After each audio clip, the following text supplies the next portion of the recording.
Matthew chapter 12, verse 36.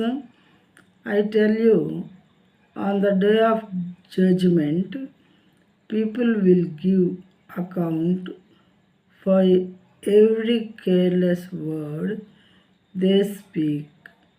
Every careless word they speak. నేను మీతో చెప్పినదేమనగా, మనుషులు పలుకు వ్యర్థమైన ప్రతి మాటను గూర్చియు విమర్శ దినమున లెక్క అప్పజెప్పవలసి ఉండును.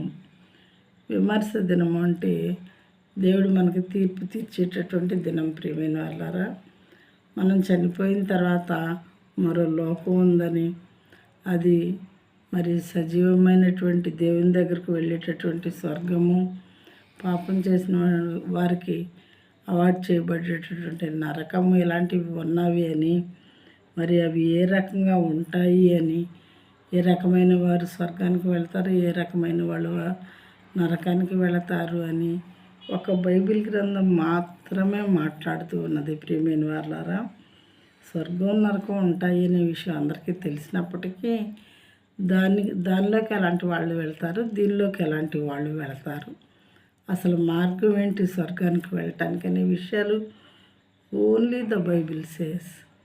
కాబట్టి మనుషుడంట పలికే ప్రతి వ్యర్థమైన మాటను గురించి విమర్శ దినమునంటే దేవుడు మనకి జడ్జిమెంట్ చేసేటటువంటి రోజు లెక్క చెప్పవలసి ఉంటుందంట. నాలుక మన శరీరంలో ఉంచబడినటువంటి పాప ప్రపంచము అని బైబిల్ గ్రంథంలో రాయబడింది. ఎందుకంటే కొంతమంది మరీ నోరు తెరిస్తే అబద్ధమే. అంటే అందరం అబద్ధాలు చెప్తాం, కానీ కొంతమంది అయితే అదే పని మీద ఉంటారు. మంచి అనేది ఒక్కసారి కూడా నిజం అనేది చెప్పరు. అయితే ఎప్పుడన్నా ఒకసారి అబద్ధం ఆడి కంపల్సరీ అయ్యి దేవుని పాప క్షమాపణ అడుక్కొని పవిత్రంగా జీవించడం అది వేరు.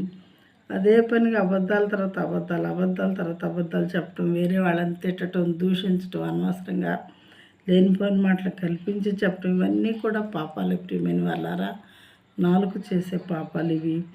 అయితే మనం మాట్లాడే ప్రతి మాట అని ఉంది. ప్రతి మాట 100 మాటలకు ఒక మాట కాదు, 200 మాటలకు ఒక మాట కాదు. ప్రతి మాటను గురించి విమర్శ దినమున లెక్క చెప్పవలసి ఉండును.